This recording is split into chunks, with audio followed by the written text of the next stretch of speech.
on this episode of Stunt Stories. Robert Downey Jr., it would be fun to be around him and ask him questions and have him, because I do a lot of voices and things, because I did voice work back in Florida, and that's one of my favorites to do. It's like, hey everybody, how's it going? Robert Downey Jr. here, also known as Iron Man. We're doing a podcast. The podcast is pretty good so far. A lot of questions, but it's pretty good. That was good. Dude, that was good. I doubled him on a movie called Chances Are, doing That's a Scarefall before he was famous. It was years and years. Damn it, that sounded just like him. That was. I'm gonna have to get the Robert Downey Jr. for the thumbnail. I put that up. Who else can you impersonate? Oh man, a lot. Hey Bobby, thanks for being on Stunt Stories, buddy.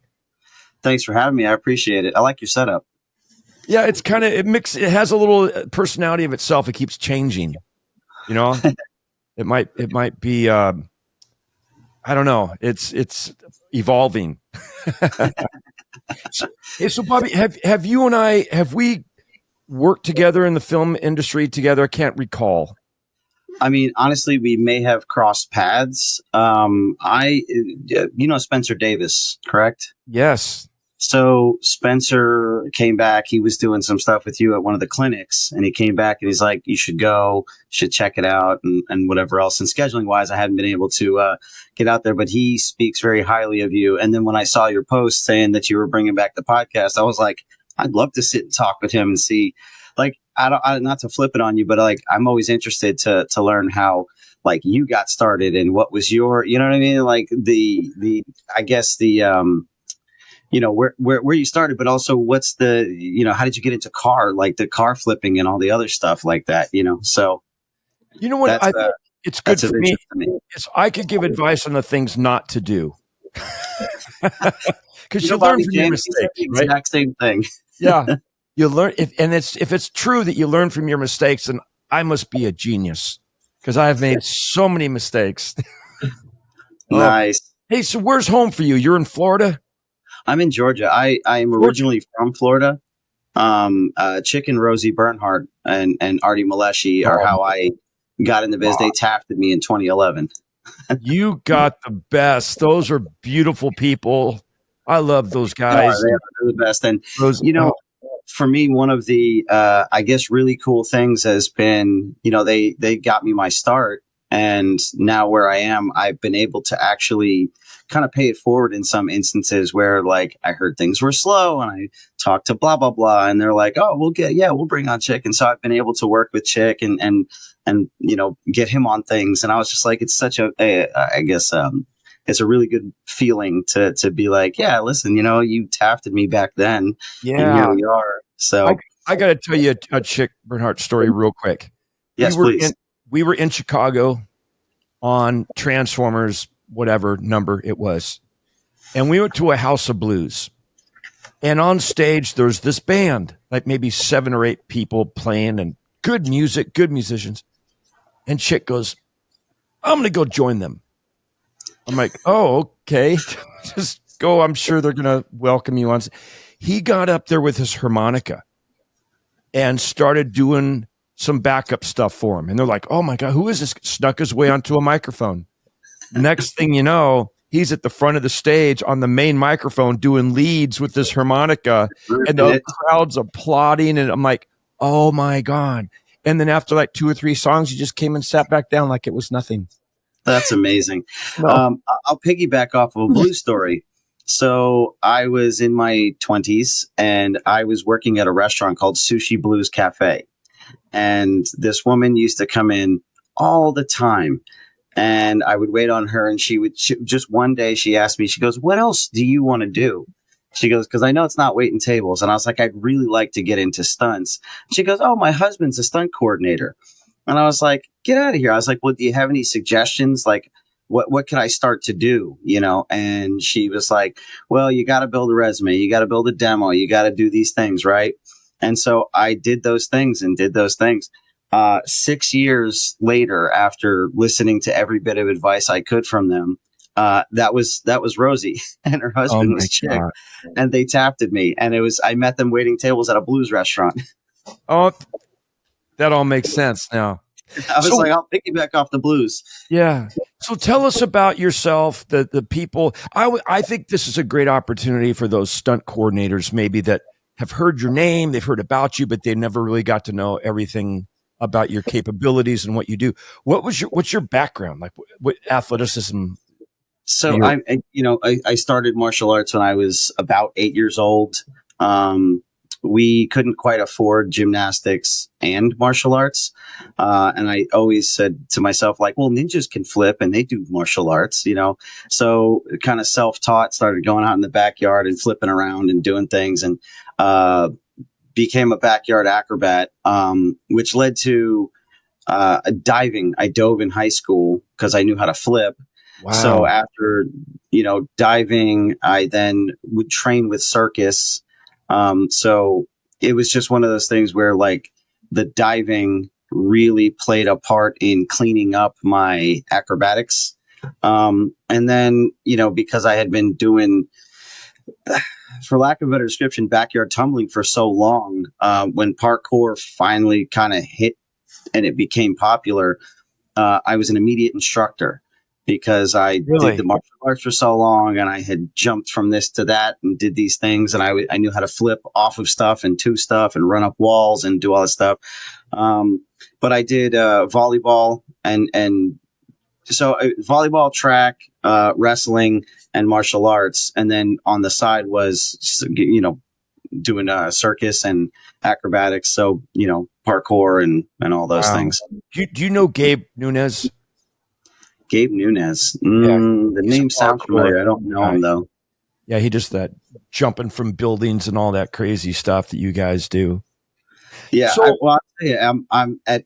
I just turned 43, and at 43, my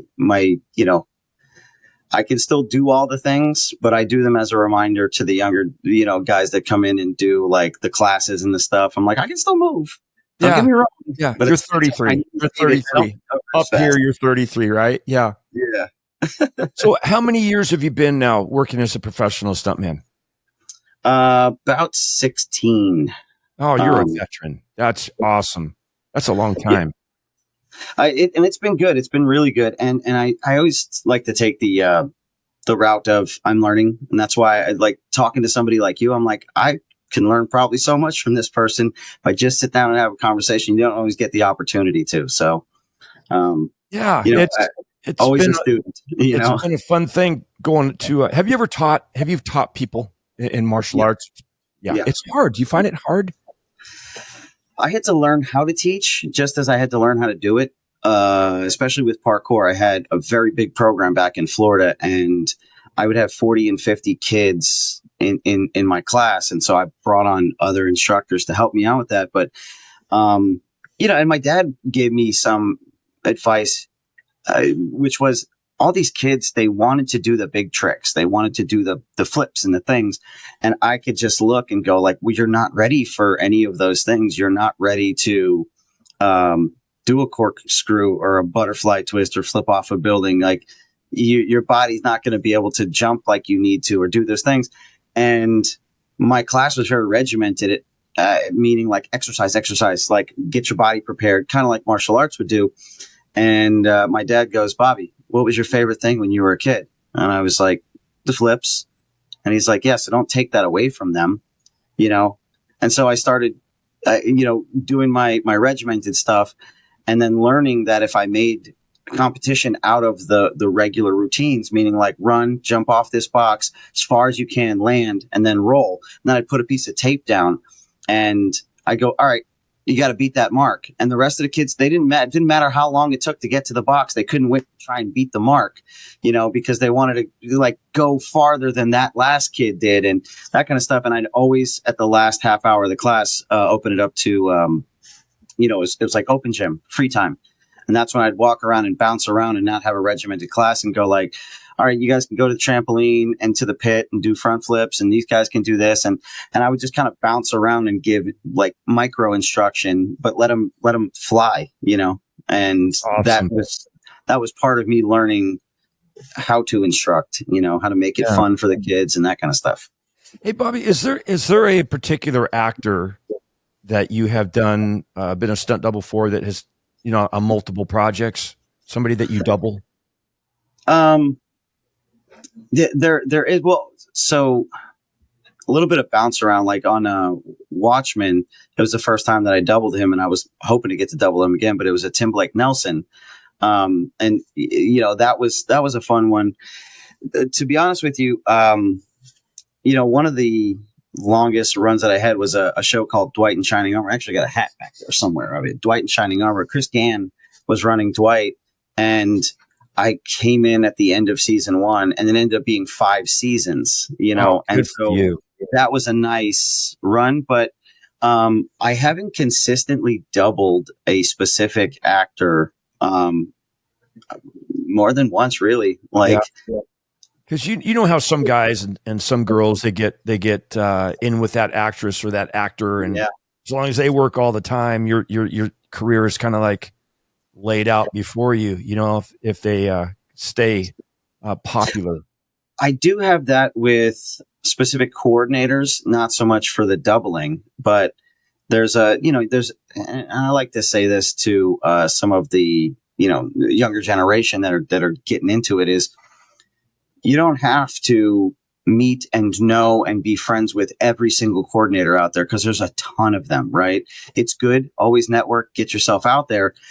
At the same time, it takes a handful, right? And if you're a good person and you're good at what you do as well as being a good person, then you'll end up back on set more and more. And that handful of coordinators, they all share jobs as well.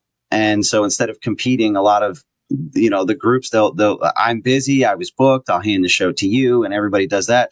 And when you get in with that little handful of coordinators, so there are a handful of coordinators that I've been on multiple shows and multiple runs with, just from that perspective. So rather than doubling, it was like, oh, such and such learned that you can rig. So I end up rigging. Then, oh, you do VFX and editing. Okay. And this guy's like it. And so you get kind of like if that person has a show, you're probably going to get on it. Yeah. You seem like a very difficult person to get along with. I appreciate that. He's a stuntman, a producer, an actor, writer, director. He's multi-talented, and not just creatively, physically. He's multi-talented, could do anything. And it makes it very hard for people to like you because you're so talented. You're not wrong. It's funny. I grew up with my dad was a Marine. He was a sniper in Vietnam. And the way that we grew up was he always had the mentality and said, if we ever said can't, he's like, we don't say can't. You can do anything you put your mind to. And so I find that most of the time for me, there's the difference, I guess, between like sticking your toe in and seeing if you like something versus kind of like learning a skill. It's almost like the monks do, right? They'll spend 2 years on one skill and then they'll kind of, like expand to another skill. And I've always thought like, well, you know what, if I just put my mind to this, I can learn how to do this. I can get better out of it and at it, and then bring it into another, there's a lot of crossover things. Whereas like I did construction for years and pool piping and stuff like that. And when I started getting to rigging, I understood the engineering of it because of a thing that carried over into it. My dad was a carpenter. Some of that knowledge that you got from building stuff applied to the rigging aspect of it. 100%. Yeah. If you're used to doing, A squared, B squared, and C squared, you start learning angles, and then you get into rigging. You're like, well, I get this. It's like a little kid going like, I know this one. Hey, I understand that you might have brought. Did you bring a stunt reel? I did. Well, I sent over. It's a thing that I did a long time ago when I first moved to Georgia. I really wanted to double Spider-Man, and I was Tom Holland's height before he had a little growth spurt. Wait, so how tall are you? How tall are you? 5'7". Okay, 5'7". How much do you weigh? $155. $155. 5'7". Yeah. Just wanted to say that for you never know who's watching. Some stunt coordinators watching going, God, facially, he looks just like the guy. I wonder how tall he is. Well, I I'm had to sorry. Go shave ahead. yesterday for a thing, and usually I have facial hair, and I get, and I know I'm too small to double him, but I get Pedro Pascal all the time. People are like, you look just like Pedro Pascal. Now that it's gone, I don't Yeah. think that, You look that like I wouldn't get it, but the I appreciate the, like, hey, throw that in there. I always told a bunch of people, like, on your Instagram and your Facebook, up at your byline, put it up there. Like, just have your height and your weight and your local Sure. right up there, so that, like, if I'm Yeah. scrolling through, I'm like, oh, he already told me where he's from and how much he weighs.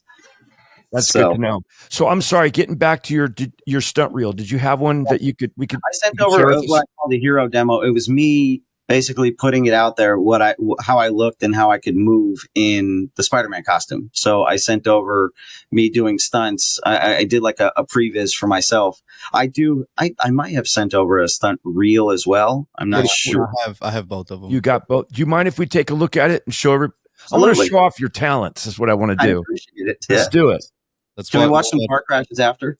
Yeah, yeah, but those don't take any talent. we'll watch the stunt demo. The first. stunt demo. Here it goes. Now, if he talks over it, can we hear him? Mhm.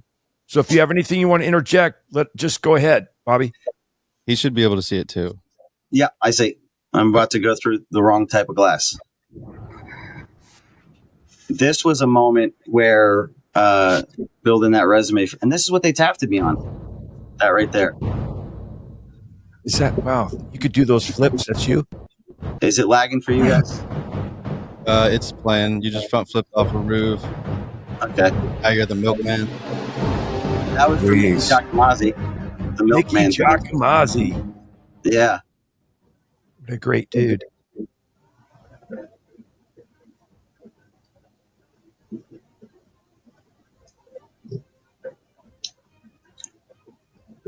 Golly. It might sound crazy, and I don't recommend this. I've been lucky enough that a lot of this footage is very old, and like I said, that handful of coordinators, I still get hired, and I haven't really had to update much, and it's a blessing. That's a good look for you with the goatee. Like, That's a good look.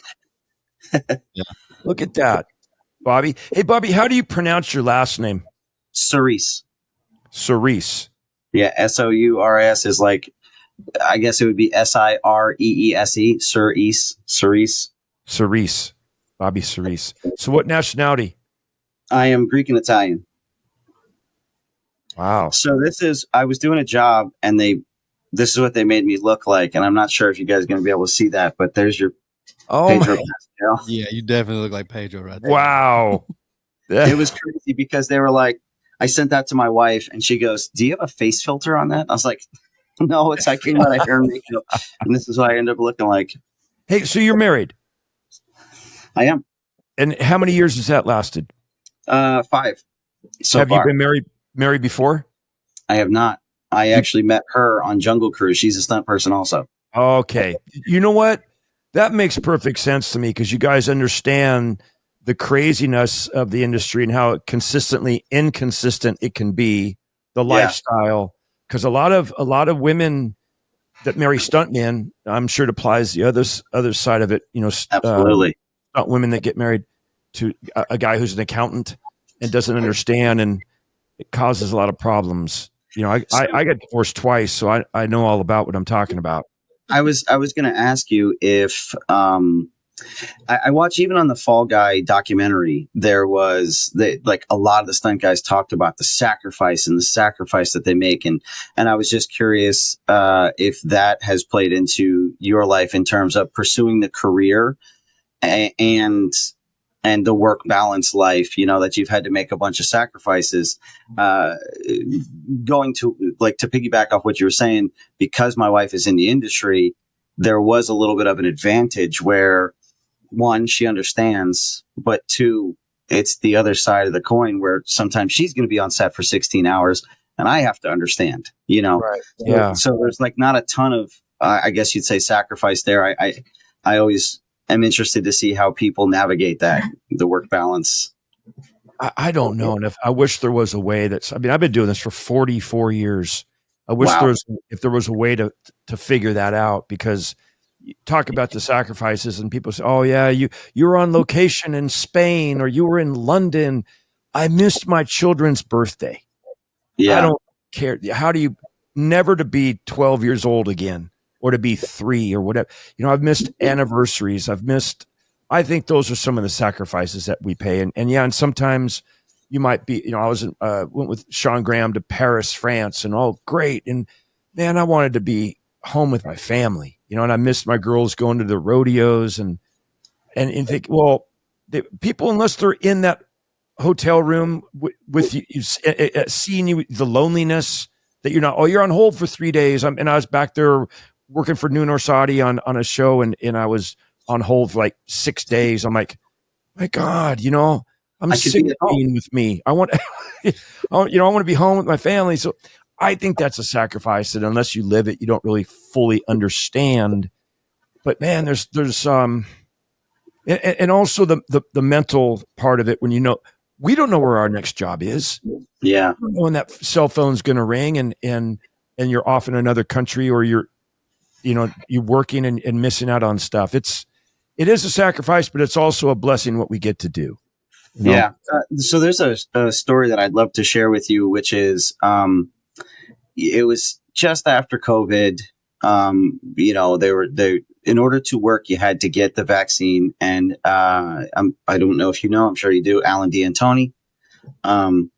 So Alan calls me up, and I go on the job as an ND skeleton for, a thing, Halloween movie. And during the process, he lost somebody that was molded to be a character, and I was the same height and weight. So I ended up getting that. Then the in-betweens, he brought me onto Rig, and then I started doing some VFX for their previs, and I ended up being on the run. Simultaneously, my mom in Pensacola was dying of lung cancer, right? So every weekend I would drive back to Pensacola, sit in the hospital for 3 days with her, just because that's the time that I could get. And then I would leave. And I told her one day, I said, we haven't worked for 7-8 months, after the COVID. I was like, this is like the blessing that I needed, but it's simultaneously, you're like, I want to be here for you as much as I can. And when I tell you I wrestled with that was a hard one to wrestle with. Yeah. So I talked to her about it, and she goes, Bobby, you've worked so hard for this. I want this for you. And I understand. I mean, I was like, you say that, but it doesn't alleviate the guilt. But she's like, I understand. So going back and forth for a while. And I told Alan, I don't usually keep my phone on me. I said, but I'm going to have my phone on me because I could get the call any minute. And he goes, no, I understand. And so out of nowhere, we go in one day, it's like a Monday, and construction didn't finish what they were supposed to do, the set. It wasn't ready. So he's like, all right, boys, we had pre-rigged. He's like, we're not doing this yet. Go out to the trailer. We have a little meeting. Alan goes, so here's what we're going to do. This week, we're going to try and fill out the week. We're going to organize the trailer. We're going to do the pads. We're going to do this. We're going to keep everybody on contract. And I just looked at Alan and I was like, I'm leaving. And he's like, I get it. Get out of here. So I just took that week off, right? Because production went dark, coincidentally. That was the week that she passed, and I was there with her. That was God making that window for you so you could be with your mama. That's kind of one of those things where I started going, you know what? In certain occasions, I guess it's the belief or the feeling that the universe will conspire in your favor, and I feel like that's what happened in that instance, because when I tell you I was struggling with like, what do I do? Do I put this work ahead of my mom? My mom's dying. And I was like, I feel so selfish, But yet she wanted you to thrive. She wanted you to, she did. And that helped it. Yeah. Make money and work and do what you do and be happy. And oh man, that's beautiful though. You got to spend some time with her. Yeah, it was great. Yeah. My mom passed away too. 1999. I think I was directing an episode of VIP with Pam Anderson. And she passed away. I remember. It was a tough time. Yeah. We'll see our moms again someday, Hey, let me ask you this. What would you say in your career if you said, hey, I brag to us, I'm asking you to, I'm not saying brag to us about the biggest stunt you think that you've accomplished in your career. What did it entail? What movie? What was it on? What was the stunt? Tell us about it. I'm going to start, like, I'll make it a spectrum really quick, which is low end, but the most exciting for me, because I was geeked out, was Avengers, like the Avengers Infinity War and Endgame. And I was like just an ND alien, and I got to run by camera. But when I got the call to work on Avengers, I had spent years playing Spider-Man and characters for kids' birthday parties, and always wanted to, like, I had done some stunts, and some stuff like that, but I was like, I really want to work in that world. And when I got to do it, I was just like, I want Avengers, so that was, but it was just running by camera, and I was like, yay, it wasn't a dream coming true. A dream came true. So to be honest with you, like, jumping through glass and doing the things, and like, those are the big stunts that people enjoy, and like, those are the stories people want to hear about. To be honest with you, like, when I was working on that show, it was a Marlon Wayans movie with Alan D'Antoni. I got to be, because I had years of working in costumes and characters and stuff like that. I got to be it was called Fats the Clown. And I was so good at being in this fat suit, in this clown thing, and I had controls to puppeteer the face. And at some point they ripped off the arm, and I stuck my arm in, and they put a fake arm. And there was a scene where I got to fight Marlon Wayans, like, one-on-one, and he rips off my arm and then beats the shit out of me with my arm. And I have to, like, hit him with a machete, and he moves, and I hit a breakaway locker and do all these things. And I grew up watching the Wayans, like, religiously. Yeah. Living Color, all the movies, Low Down, Dirty, Shame, and all that other stuff. And Marlon's mom had passed the year before, so we actually became very close. So, like, to me, that was, I feel like that's the best stunt that I ever got to do, was that experience of, the not only doing the character work, but working with the Wayans, connecting with the Wayans, and then being in all in one scene. And so internally, I got to walk you through this, right? I got this fake arm. I swing at him with a machete. He ducks out of the way. I hit this locker. The locker dents. I turn around. I come back towards him, and he puts his hand out like this and stops me from going towards him. And because it's a clown, they did, like, the clown goes like this, and I'm like pushing towards him. So I belly bump him. When I belly bump him, he rips my arm off. They told him the mask is very expensive. Don't hit him in the head. And internally, it's just, keep in mind, I can only look through the, like, little slits, right? He rips the arm off. I have no idea where he went. I go to turn. He hit me straight across the face, like, as hard as he could. Whack! So inside, I just, like, turn, and I'm like, oh shit, right? And all of a sudden, whack, the other side, wham! And he's just going to town, hitting me in this thing, and I'm inside there, like, getting, like, shook around. And then I finally come to, and I look up, and then I had to chase him down the hallway, and I'm in this 60-pound fat suit. And when I tell you, that was the most fun I've ever had, like, not just who I was working with, but, like, what I was getting to do. And that was a lot of fun for me. Oh my God. I worked with Damon on a thing with Jim Carrey called Earth Girls Are Easy. You worked on that movie? Yeah. I worked with Jeff Goldblum. Jeff Goldblum and Gina Davis was on it. Yeah. And then I did the TV series Lethal Weapon with Damon. But did Jim Vickers do that too? I'm sorry, what? Did Jim Vickers do that too? Lethal Weapon, or, like, I don't quite remember. No, that was Tim Trella. Okay. Tim Trella did the Lethal Weapon TV series. And hey, coming from Florida, did you ever know a guy named Kyle Woods? Yeah. I worked a lot with Kyle. Did you?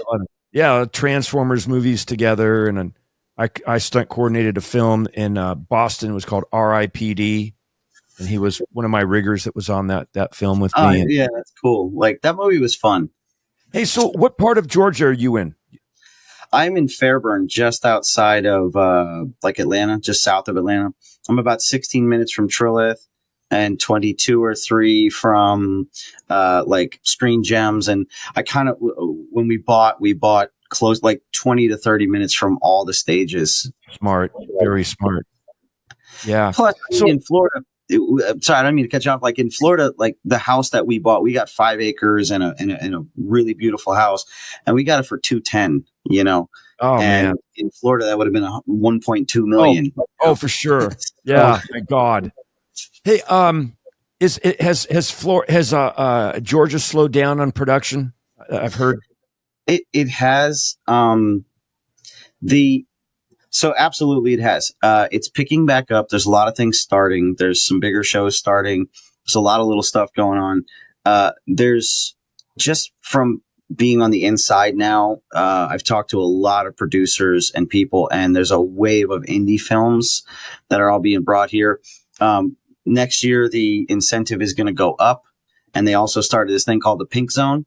So if you shoot outside of the normal counties that they always shoot in, you get an additional 5% uptick in that. So between the tax incentive and the thing is that like these are 1 to 5 to 10 million. They're not huge budget movies, but um, nobody's green lighting, and so private equity investment is the thing. And there's a lot of creatives that make really good stuff, and people are willing to take that risk because of movies like Talk to Me that and 4.5 million they made 92 million, little horror movie. Hey, how do you argue with that? Very. That's huge. It's a huge return on your investment right there. Yeah. So Georgia has slowed down, and it's been tough. You see a lot of posts. We have a Georgia Stunt Players page, and you see a lot of posts in there. People just like, hey, I started up a new company. I started doing this. And like they're hoping to stay in it, but they know they can't rely on it. So do you do any, other than stunts, are you talking about previs and stuff? Do you do any writing or directing or producing your own content? I do. So where I am now is in my office, Good Slate Pictures, and I originally had a production company, and I got out of doing production like services and got more into film development. So I was a writer before I was a stunt guy, and I had a couple scripts stolen. I won't get into names and things like that, but I had a couple scripts stolen, and I said, well, if I'm going to no longer going to pitch. I'm going to produce them, but I didn't know enough yet. And so, I coordinate. I'm not to the point where when I coordinate, I'm doing, 60 million, 100 million. Like I'm not doing the huge stuff, but I've got a handful of coordinators. I don't know if you know James Hutchison. He's passed off quite a few shows to me. He was having his baby and he gave me a show. He was like, I trust you to run it and that kind of stuff. So from the coordinating, it got into doing, kind of second unit directing. I recently directed a short that hopefully we're going to be pitching a prime because we got a contact and all that stuff. So Nice. writing was what I did first. Stunts was what I always wanted to do. And I just, when I was a kid, I always wanted to just work in film. That was my goal. I was like, I just want to do this. I love this. So if you bumped into some multimillionaire and he found out you're in the industry and he says, "Oh my gosh, I've always wanted to be a producer and I'll fund anything you want to do," what kind of film or TV show, what project would you write and do? What genre? So my dream script, there's 4 that I have written, and they were kind of like things that I thought would be really fun to shoot. Right. One is called the 0G Projects. Right. And that's basically, it's my superhero tent pole. Like this is the movie that if somebody gave me $50 million, this is the one I would do right now. And it's basically about an astronaut. It's a futuristic setting. You're going to give away your idea? I'm gonna give you the ballpark of it. Okay. How do you spell future? I'm writing this down. Yeah. It was already stolen. So if you've seen the movie Elysium, they stole the setting, but they didn't steal the coolest part of it. And so basically, like this astronaut gets, like he's in an accident in space, very cookie cutter, like. And when he comes back to Earth, he has powers, and it's that enemy of the state kind of thing. Like if he can't control the powers, then he's a threat. and they try to work with him for a little while, but they keep pushing him and pushing him and pushing him till like it was them trying to control him that turned him against, them. And so that's like a big tentpole superhero movie and lots of like stuff like that. A lot of fun stuff. Then Then you should tell me other projects you have, because we're going to steal these. One was based on.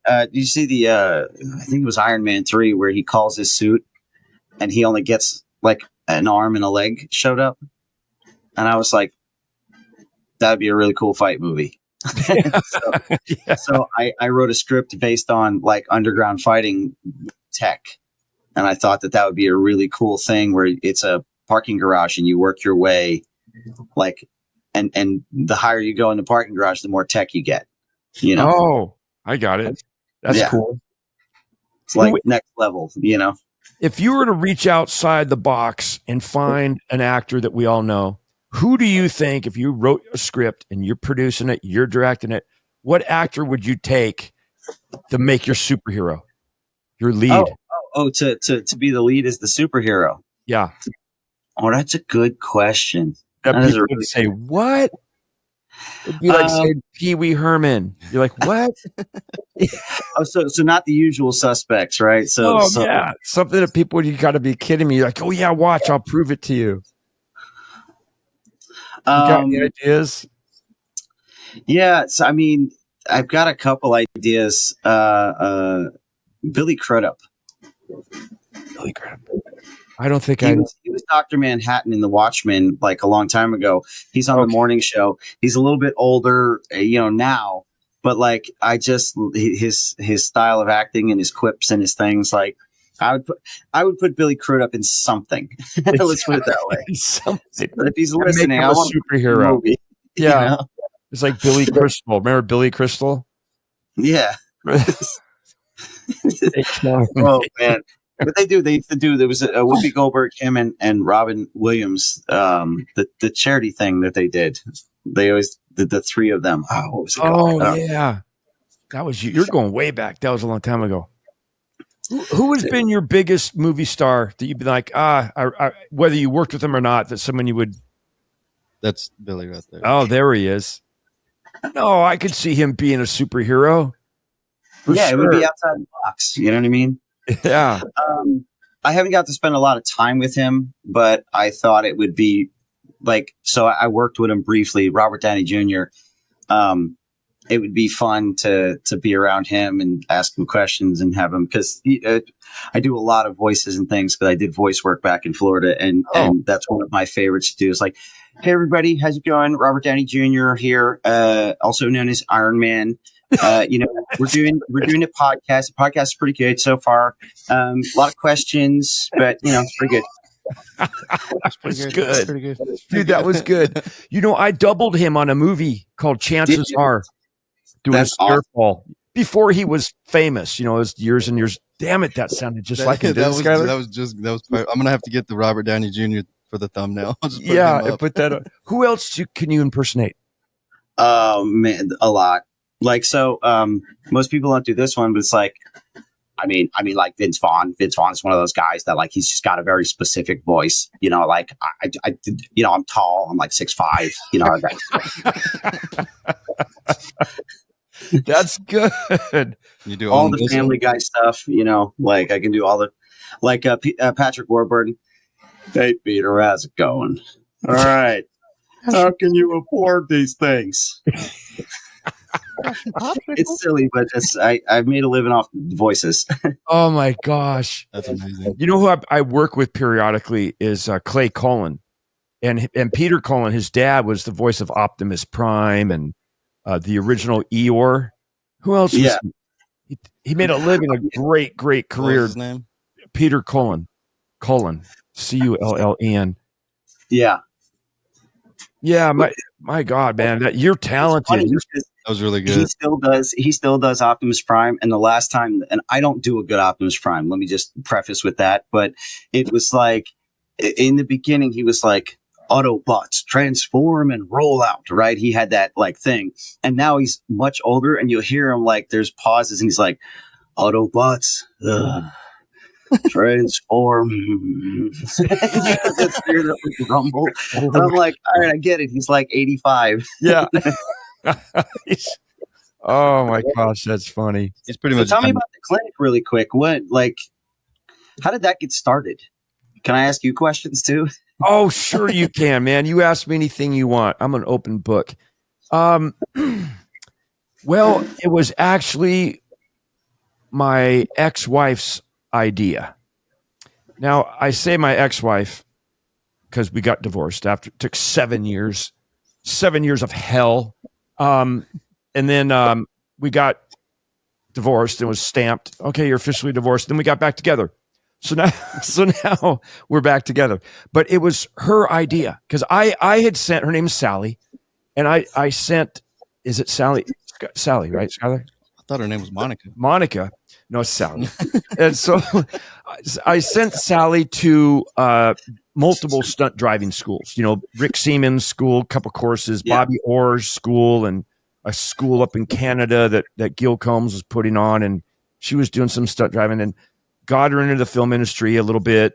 And because I wanted to make money off of her. And so it was her idea. The COVID thing happened. No one's working. I'm bored to death. I think she just wanted me out of the house because I'm kind of a nuisance. And so she's like, what can I come up with that Corey could do that's like out away from the house? And she came up with this idea about the car crashing clinic. And she says, I researched it. There's not a single clinic in the world that teaches you how to safely do cannon rolls and pipe ramps and sidewinders and big jumps. And I'm like, damn. So I researched it, nothing. And I thought, I'm going to give this a go, man. This could be fun because I really felt in my heart, because I've been in these predicaments where you do a cannon roll, let's say in a vehicle, and also I had a little little propane popper inside. It catches on fire. And because, when an engine's tumbling down the highway and gas and fuel is spilling all over the manifold and things catch fire. And you're upside down and you're a little disoriented because you don't know which side is up and down because you just rolled 5, 6, 7 times. And now you need to get out of that vehicle because your safety extraction team, first of all, they haven't called cut because they want to see the aftermath. You just let it burn for a little bit. And now they're yelling, okay, cut. And so here comes your safety extraction team, either driving in or running in on foot carrying fire extinguishers, which they're not all Olympic athletes. So it's going to take them a while to get there. And some of them are smokers. So they stop halfway to light up. And so I'm like, I got to learn to get out of this car by myself without relying on anybody. And how do you do that where do you go to learn how to do that? There's not a place. Yeah. So I thought, well, let's start with the roll cages that we use because they're a certain configuration where all the tubing is so that you have to deal with those elements. And let me see if I can't teach people how to do this. I built a jump landing simulator that like I used to jump the General Lee on the Dukes of Hazzard TV show as a weekly job. And to save us from breaking our backs, they, not me, they invented on the show this jump vest with D-rings. So you have bungee cord that back in the day, you'd wrap it around the roll cage and you would sit up high in your seat and they would tie it into a knot and you're hanging there like a piñata. Yeah. And then you put a 5-point harness on to kind of hold you in place, but you're still floating up off the seat. You're floating. Yeah. Yeah. So when you would jump and you would land, you'd have about 7 inches of travel before you had compression into your vertebrae. So they couldn't use the big guys. I'm only 5'9". So they Russell Solberg 6'4", now Wyatt Jr. 6'3". They're hitting their heads on the ceiling. And so hey, who's the smallest guy in the set? I'm over here. And so I started doing the majority of the jumps and I'm 63 years old. My back is fine. I've jumped hundreds of cars. And when I say a jump, I'm not taking like a mini ramp jump, which might be like 60, 70, 80 feet. I'm talking 150, 200 feet. Yeah. 30 feet in the air. And my back is fine because of this system. So I built envision a collapsing table. Okay. Yeah. I got a platform, roll cage, seat, put your body up there. We strap you in with the bungee cord. And then I hit a quick release, but we start lower. So we'd start at like 2 feet, go to 4 feet, and eventually get up to about 10 foot. And the system kicks in when it collapses, right? Yes. So you're moving forward and going down at the same time. You're not just falling like in an elevator. It's which wouldn't really be a true representation of a vehicle, having the forward motion. So and you do it in baby steps. Just let them get a feel for it, and I teach them, and there's a certain way to put on the harness. It's not like just lace it up really super, super tight, but there's a way that, you have to squeeze your lats and hold it in place. And all these techniques that I've learned through trial and error and certain techniques I've proven to be 100% successful when doing a cannon roll. I'm not going to throw anybody's names under the bus because I don't believe in that, but I have witnessed with my own eyes 10 individuals on a set do a cannon roll and hit the button prematurely because the button was in their hand. There's a reflex that people have. And if they get scared or startled or something, and they're coming in and they're going to get ready to hit the emergency brake to turn the wheel and they're gripping and they accidentally hit that button. I've seen it happen 10 times. So I don't put a button in my hand. I have a foot switch that I use. And just all of these techniques that I think are and a lot of it too Bobby, is a lot of, I believe in psycho-cybernetics, the power of visualization, envisioning yourself doing things. I don't know if you've ever applied that in the stunts that you've done. I live by that because in acrobatics, I would always picture the tumble pass that I'm going to do before I would do it. So if I was going to go round off, backflip, handspring, this, that, and then and how I'm going to finish, I just picture it first. Yeah. So I get that. And you get that confidence because I've seen myself do it over and over and over. It's like T-bones. You know what a T-bone is, right? Cars are going to come down the street and I've had other stunt coordinators ask me, Corey, do you want to do a half-speed rehearsal? No. I don't. That's not a true representation of what it's actually going to happen. I want to envision it, and just a little, like, let's say you get a call next week to do a T-bone. You're going to T-bone somebody. The one piece of advice I give those two stunt performers is this: don't you both try to do the judging on the timing. One's a target, one's the hitter. Okay, Bobby, you and I are going to do this. Okay, you're going to hit me. I'm going to ask you, what speed do you want me going? And you say, Corey, I want you to go 35. I said, okay, great. I'm going to go 35. If I think you're late, I'm not going to slow down. If I think you're early, I'm not going to speed up because I don't know how you're calculating in your head. Let me find you. Yeah, you hit me. You have a sense of timing that might be different from mine, but you're an athlete and you got that instincts and we have to rely on you to do that. And I see the mistakes, and I've done this before. I've gone up to the cops on the set and I said, you got a radar gun on you? Do me a favor on these rehearsals without anybody knowing this. I've done this. Could you please, on the car I'm lining up on, could you just time them? And I said, asked, I'm not going to mention the person's name, but it started with an F. And and I go, come in at 25. It was 30. It was 24. It was 37. It was never consistent. And so I had to finally go to the coordinator. I said, hey, look, I think we need to put somebody else in that car because they're not consistent. I can't be consistent. It's, we got to work together as a team. But so anyway, I started doing this clinic and passing on this knowledge that I think selfishly I didn't want to share because it took me 4 decades to learn. And I thought to myself, I'm at a point in my life, in my career, I really kind of need to step away from doing those big stunts. I say that, and I just did a cannon roll on, what was it, Landman, just a few months ago. Did you?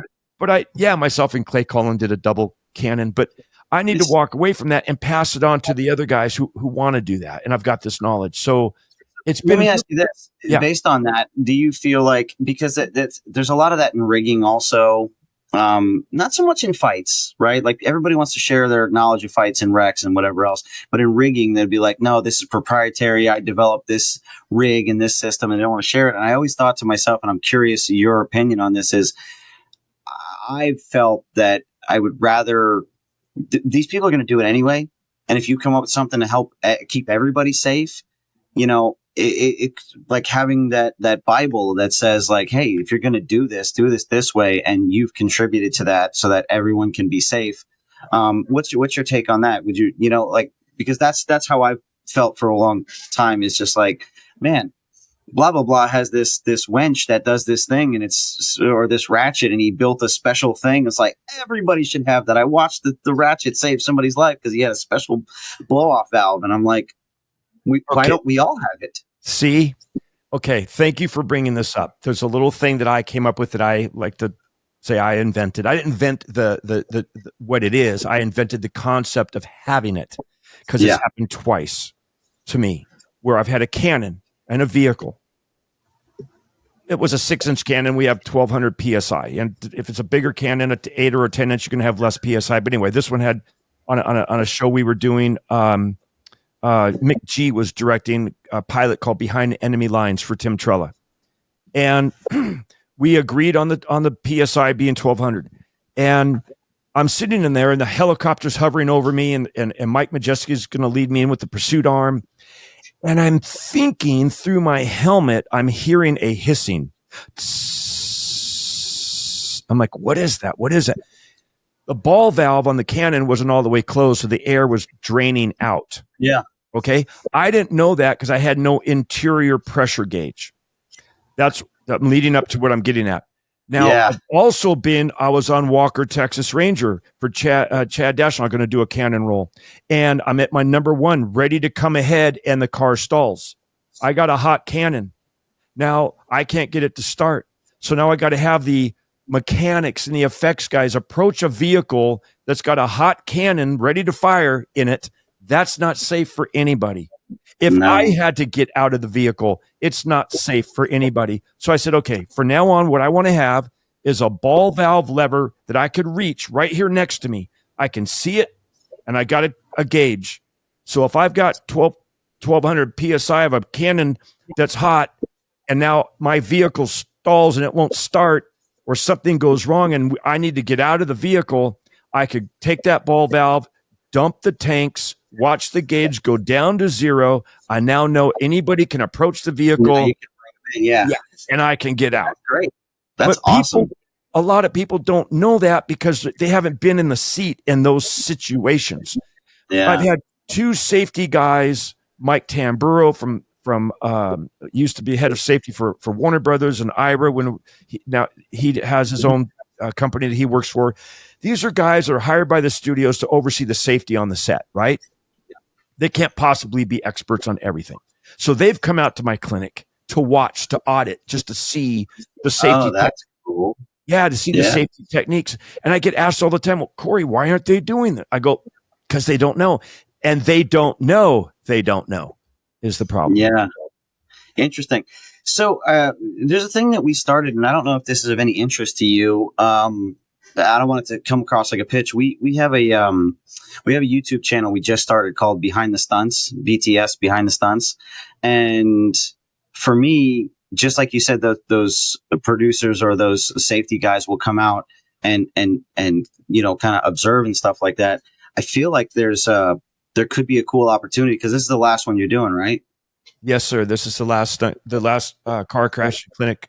Would it be of any interest that if I can arrange it and you're okay with it, that we come out and make like an exclusive episode, that's like, hey, we're here at the car clinic. This is the last one. This is Behind the Stunts. And we can kind of cross promote that in a way that goes like, not only is it the last one, but and obviously we wouldn't want to give anything proprietary away, but maybe a longer conversation about it before it comes up, because obviously there's some travel on our end and bringing out some cameras and some people and some stuff like that. But is that of any interest that we would kind of cover it? Think about it. Well, here's the thing. Let me just say this. They've shot 2 documentaries so far. They had a guy come out who Ben John, who is a PBR bull rider, and now he's transitioning into being a stuntman. They came out and did a documentary about him. There was a stunt woman from Canada that they had a stunt crew come out and shoot. So you're more than welcome, if you want to. You're more than welcome to come out and shoot what you want. I don't have a problem with that at all. And I think at this point, I really truly believe, and I picked up that from you, that you're that type of person too. You want to help those around you, and give. It's not the same. I could tell you how to do a backflip, but until you've done it and experience, I'm using something that you relate to. I can't do a backflip. I can envision myself doing it on your feet. On my feet. No, in a car you can backflip. I could do a backflip in a car. but yeah, to have people come out to learn certain things. I'm all about that right now in my life, to tell you the truth. It's about taking this knowledge. I have a plethora of knowledge in crashing cars, and I want to share it with others. It's not the same as coming out. Oh, and for the first time, I've got a young kid who's actually 12 years old who's coming from Canada. He's going to be a Formula One racer. He's a race car driver at 12. Yeah. He's like winning all kinds of championships. His But he dad wants to learn how to be safe. his dad wants him to come out because he wants him to learn what safety things can we pick up for my son. I said, you will be the first underage student I have, but bring it. So yeah, if you want to come out and shoot like where my brain goes, it's just like kind of mulling it over is what might be cool is to take our host, and I don't know if you know Tom Watson, Australian kid, young kid, super talented, take our host and put him through, like we'll sign him up and put him through the thing, and then he'll do a thing, we'll get some BTS of that, and then when he comes out, I'll be like, what was that like? How did it feel? And we'll actually do a little bit with you in terms of like, hey, this is the course. How did you start this kind of stuff? Because normally we do these, they're like micro episodes, like 5 minutes, but we did one with virtual production recently where it was trackerless. So we just went into this volume and they had 17 cameras and nobody had to put on any suits or any trackers. And we put it through the ringers with wire gags and recs and things to see what it could contain. And then we, talk to the people that run the cameras, OptiTrack, and then we talk to Forum Studios and we talk to those things. My thought right now is like, put our host through it. You know what I mean? So we'll sign him up for it. And then we'll come out and we'll make the episode about like, today we're putting Tom through the ringers at the crash clinic. Is Tom going to know or just show up? He doesn't know what he signed up for. Talk to him, but that's just, I'm doing producer brain first and then I got to make,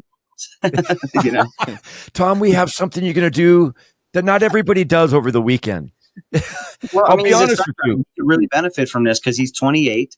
He's done with Kevin Bacon 3 times. And, he's a talented, likable dude. And that's, he's part of our team over here at Good Slate Pictures. And we picked him to host the show and he's really good at it. And so we were like, awesome. That's instead awesome. of getting him to host and putting somebody through it, like we'll take the host and put him through the clinic. That's classic. That's classic. I like that idea. Yeah. Are we almost out of time or what's your, I don't know. I don't know if there's a, we're kind of getting close to it, but I'll just let you know, I've had a couple of students get motion sickness because you do get snap rolled quite a bit. Yeah. I don't know how he is about that. And also I've had a couple of people complain about being dizzy, very dizzy the next day. You're not rolling out of bed. I'll tell you that. Yeah. It's fine. So he does a lot of flippy twisty stuff. So he might be fine. Yeah. So He'll that's cool. There was something that you mentioned about having the button, right? And I wanted to like touch on this because you said you never know what'll happen. And just a story about that was I was doing a very simple thing. I had to jump. I had a gun in my hand and I was jumping and I'm supposed to be tackling somebody and this gun has to stay out because I tackle him and the gun has to be flat. And the special effects guy, not to name any names again, he shot me with the Zerk. No, right in my thigh. Oh, from like 8 feet. Right. So I jump out and I'm like, ah! And as soon as it shot me, I went, like this. And I brought the gun in and then he landed on the gun like this. And we're down in this little trench and he's like, I landed on your gun. I was like, I got shot. And we were just like holding each other.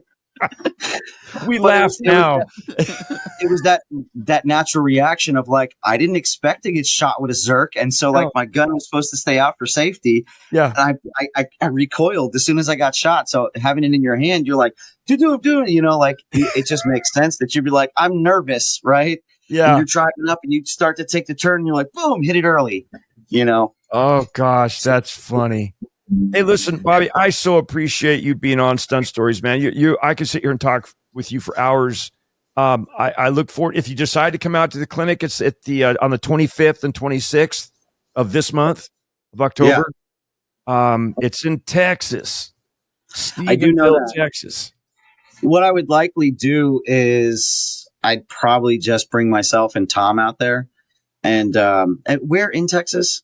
It's in the middle of nowhere. It's called Stephenville. Stephenville. Yeah, it's an hour and 45 minutes from Dallas-Fort Worth Airport. Okay. Just curious in terms of like accommodations, like what's out there. I'll take a look. There's some wagons usually that the people sleep in these, like in the Couple movies, the horses. westerns. Yeah. No, there's what's this There's new some hotels around, right? the new hotel they just had, the 101 Interstate. What's it right here? Right here. What's it called? I think it's just called Interstate Inn, Interstate 101 or something like that. well, there's a Hampton Inn and Suites. Yeah, we have good hotels and stuff like that. Yeah. Okay, perfect. That's all. I was just curious about that because what I would end up doing is just bring a little bit of gear with me and kind of do it as a skeleton kind of thing where I'll just mic him up when I need to mic him up for like the afterward stuff. But everything else is just I'll bring a camera or two and just You're film more it than myself. welcome. And I think I think inside the brain shaker, I built this thing called the brain shaker, and I think there's still some GoPro mounts. A lot of the students were putting interior GoPro cameras, getting some cool. Oh, really? That's cool. Yeah, too. yeah. But Yeah. well, let me know, and man, thank you so much for being on Stunt Stories. Hey, this is great. Is there an opportunity that we could get you on ours? Because we do No. a thing called Good Slate Late Show. You don't do Hell, that? hell no. I would love to. Nobody ever asks me. I'd love to. Yeah, You have to talk with his producer. yeah. I've talked to. That's me. Hey, can he come out to play? No. Yeah. No, I'd love. Hey, yeah, Yes. Bobby, I'd love to. Of course. That'd be great, Awesome, man. Well, thank you so much. It's been a pleasure. I loved learning about the clinic and all the stuff, and hearing some of the stories of all the things that you've worked on is bananas to me. Well, we'll be sitting around a campfire out here in the Texas heat before you know it, telling more stories. Awesome. Man. All right, well, I appreciate it. It was nice meeting you. All right. Hope to see All right, you buddy. soon.